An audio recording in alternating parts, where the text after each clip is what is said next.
কষে দেখি 25 চারের অঙ্ক। একটি নদীর একটি পাড়ের একটি তাল গাছের সোজাসুজি অপর পাড়ে একটি খুঁটি পুঁতলাম। এবার নদীর পাড় ধরে ওই খুঁটি থেকে 7√3 মিটার সরে গিয়ে দেখছি নদীর পাড়ের পরিপ্রেক্ষিতে গাছটির পাদদেশ 60 ডিগ্রি কোণে রয়েছে। নদীটি কত মিটার চওড়া? তার মানে নদীর পাড় বরাবর একদিকে তাল গাছ, অপর দিকে হচ্ছে খুঁটি। তাহলে এইটা ধরলাম নদীর পাড়, তাহলে এইখানে হবে তাল গাছ আর এদিকে হচ্ছে খুঁটি।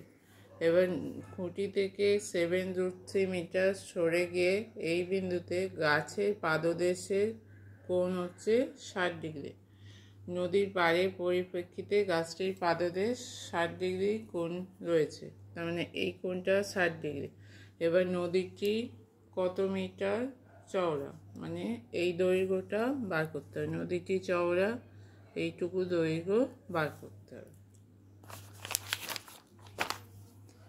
তার মানে এখানে আমি একটা নদী আঁকলাম, এদিকে হচ্ছে গাছ, এদিকে হচ্ছে খুঁটি। আচ্ছা, এই খুঁটি থেকে 7√3 মিটার সরে গিয়ে যে বিন্দুতে এই গাছের পাদদেশ তার সঙ্গে 60 ডিগ্রি কোণ করেছে, 7√3 মিটার সরে গিয়ে তার সঙ্গে 60 ডিগ্রি কোণ করেছে গাছটার পাদদেশ। এবার বলছে নদীটি কত মিটার চওড়া। নদীটি চওড়া ধরে নিলাম এটা হচ্ছে x। তাহলে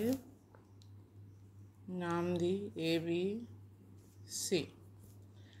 AB হচ্ছে নদীর পাড়ের দৈর্ঘ্য,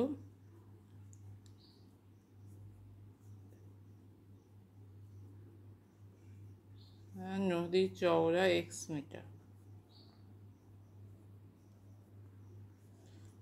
অথবা নদী চওড়া।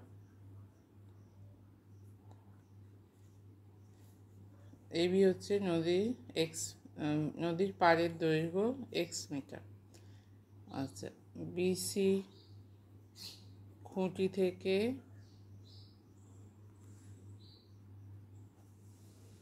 7√3 মিটার দূরত্ব।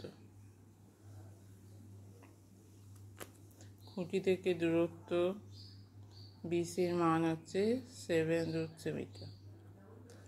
এসিবি কোণ, এসিবি কোণ সমান 60 ডিগ্রি। এবার তাহলে এইটা নদীর চওড়া কোণটা দেখাতে হবে, এবি বার করতে হবে। কী দেওয়া আছে? বিসি দেওয়া আছে, ভূমি দেওয়া আছে, লম্ব বার করতে হবে। তাহলে কি অনুপাত?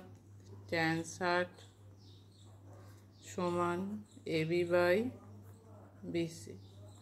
tan 60 মানে √3, এবি মানে হচ্ছে এখানে x মিটার, এবি সমান x মিটার, বিসি হচ্ছে 7√3।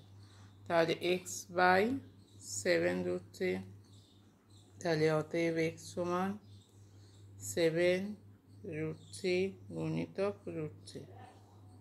এই √3 গুণ করলে হবে 7 গুণিতক 3 সমান হচ্ছে 21 মিটার। তাহলে নদীটি কত মিটার চওড়া? নদীটি হচ্ছে 21 মিটার চওড়া।